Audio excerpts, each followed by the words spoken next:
time for another story from the Viking Home Companion. And for this next story, I thought I would answer an age-old question, something that has been puzzling scholars for centuries. Why do we go Viking? I mean, they talk about population pressures, they talk about economic pressures, they talk about not having enough arable land. So why did we go Viking? Well, I have to tell you, the answer isn't all that complicated, and I'm going to share it with you right now. You know, it's been quite a while since I've been back to my old home village of Skotnir, so I decided to go back, hook up with my good buddy Sven, catch up on all the doings. And as I hooked up with Sven, we headed down to the fjord to relax for a little while. And on the way down there, we picked up a couple of fishing poles, so it looked like he was doing something. Because a fella that isn't doing something is a challenge for every woman alive to find something for him to do. So we grabbed our fishing poles, headed on down to the fjord, kicked back to relax, tossed the lines out there. And you know, we weren't really all that serious about it. Kind of forgot to put me bait on. Then again, we didn't have any hooks or sinkers neither, but you know, with the lines dangling in the water there, it looked like we was doing something.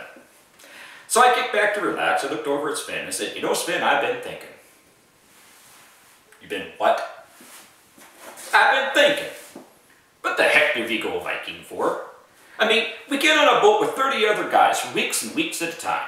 We get cold, we get wet, we get blisters on our hands and hiney, we have a little bit of fun on the other end, and then we get back on that boat with those 30 other guys for weeks and weeks at a time, get cold, get wet, get blisters on our hands and hiney, and go home. What the heck are we going Viking for?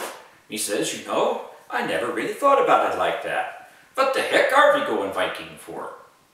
You know, it ain't as much fun over there in England as it used to be, because now they got these fellas called knights. And they're just as tough to fight as the berserkers are. And if you're going to fight berserks, you might as well just stay home. So what the heck are we going Viking for? And I said, yeah, you know, there ain't as much profit in it as there used to be over there neither, because, you know, there aren't all that many Saxon villages left, kind of because of our habit of burning them down when we're done. And the ones that are left don't have as many goodies. So what the heck are we going Viking for? And he says, yeah, you know, it doesn't do us a whole lot of good to go the other direction, go east. Because the only place to go is Novgorod.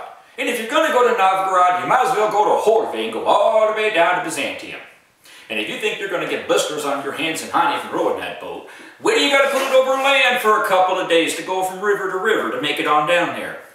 So what the heck are we going Viking for? And I said, yeah, you know, it ain't as much fun down in Byzantium as it used to be neither, because now they got this thing called the Varangian Guard. And they are berserkers. And if you're going to fight berserks, like I said before, you might as well just stay home. So what the heck are we going Viking for? Well, right about then, Sven's wife Trudy comes down and she says, Sven, Torvald, get up here and start splitting the wood. It ain't going to split itself, you know. And we got to get started on the lutefisk or we're not going to have enough to get us through the winter. And somebody forgot to put the bar back across the door to Berserker Longhouse and they've gotten loose and they're running all over town and you got to go round them up. Well, I looked over at Sven and I said, how long do you think it's going to take us to round everybody up? And he says, I don't know, but it sure is time to go Viking. Yeah, sure, you betcha.